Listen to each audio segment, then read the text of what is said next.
Hi, you're welcome to listen in on this conversation. Today is International Women's Day, and we are marking it by having a conversation with two very beautiful women in graffiti, Chella and Blaine.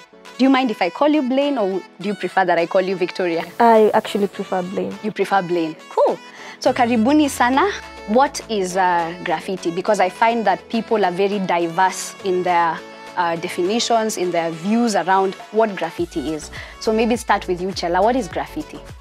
For me, graffiti is like art for all, art for the public, because it's out there in the open. It's not confined to galleries and your books and all. So it's art for everyone.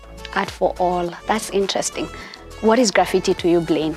According to me, I prefer saying that graffiti is more of a street art. Like, it's better when you're doing it and actually people are watching you doing it. It's an avenue for self-expression, mainly on the streets. Like she has said, shouldn't be confined to a gallery. It should be just out there. Yeah. So the theme for International Women's Day 2019 is balance for better. I mean, a more balanced gender world would just mean a better world. So does that theme resonate with you two as women in graffiti? Like, what does that theme mean for you guys? I can start with you, Blaine. Mostly International Women's Day for me. It's more of celebrating women in different avenues. Like for us, it's being here shows that graffiti is possible for any gender. Doesn't matter if you're male, female, but graffiti is possible even to be taught, to learn, and to do it as a career. So yeah, gender equality basically is the main thing for International Women's Day for me. Yeah. So Chella, in your view, is there an imbalance, a gender imbalance in the graffiti art scene in Kenya? Yeah, definitely. I'd say the ratio of male artists to female artists is 3 to 20. Yeah, so like there's like a big imbalance when it comes to jobs, when it comes to even online presence, like presence in general. Like, yeah, there's a big imbalance in the graffiti and art industry in general. Yeah. So as you were talking, and especially Blaine, and I think it's also true for you, Chella, you were taught and mentored by male graffiti artists when you were starting. So if there is indeed an imbalance, what is the part, I mean, what part are the male artists playing in this imbalance, and what part are the female artists playing in the imbalance? When it comes to the imbalance, I could say that for ladies mostly, most of them are scared of doing graffiti. Like I said before, it's not an easy thing. It takes a lot of hard work, dedication, and loads of practice. So you find like some ladies are not consistent, they're not patient enough to learn the art.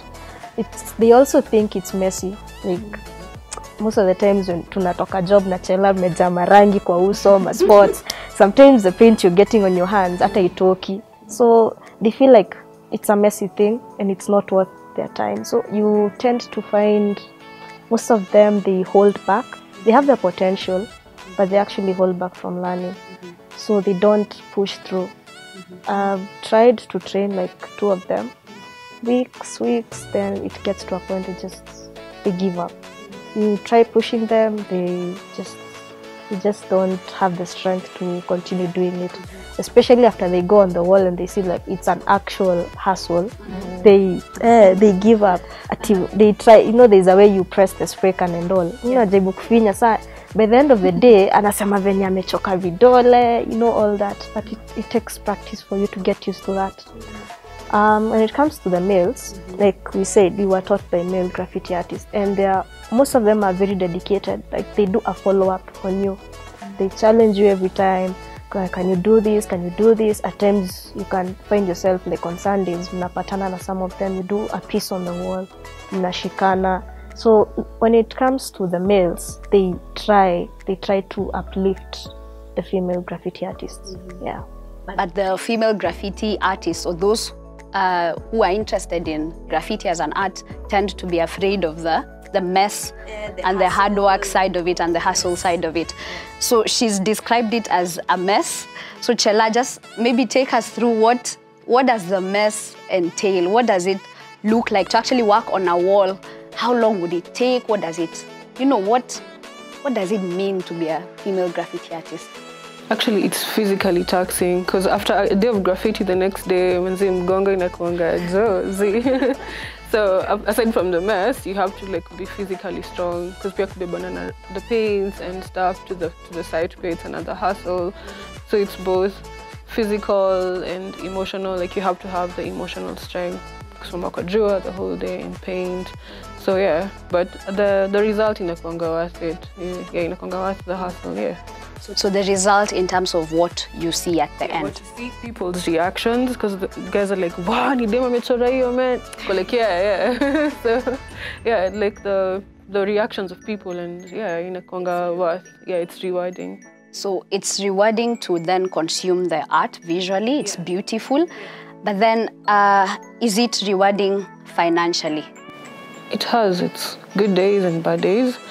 When I started graffiti, Akina Swift told me, this is a very expensive hobby. It's a very expensive hobby because the paints are expensive. So it's like any business. When you invest, when you first start, haikuangi like that fruitful. But the more you continue, the more you start seeing the results. And then, yeah, it's just an upward curve from there.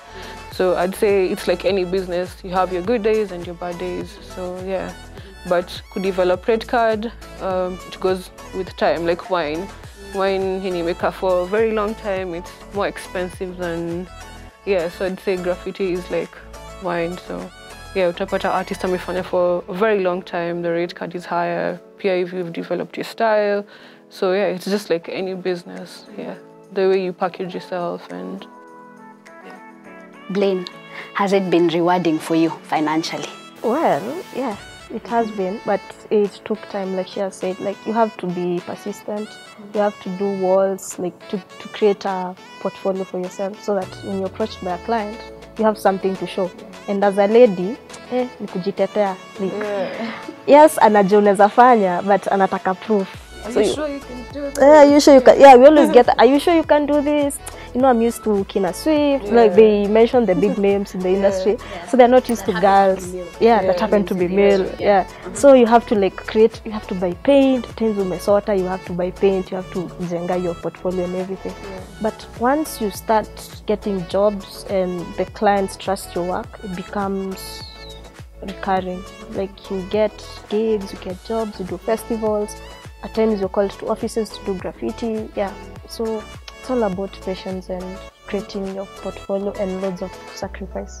Yeah. Now, so that's the gender side of it. You're saying you feel like there's a gender bias against women. Are there any other biases just against graffiti as an art form in general? Is there? Yeah, doesn't even like a bank, and I told the guy, I do graffiti.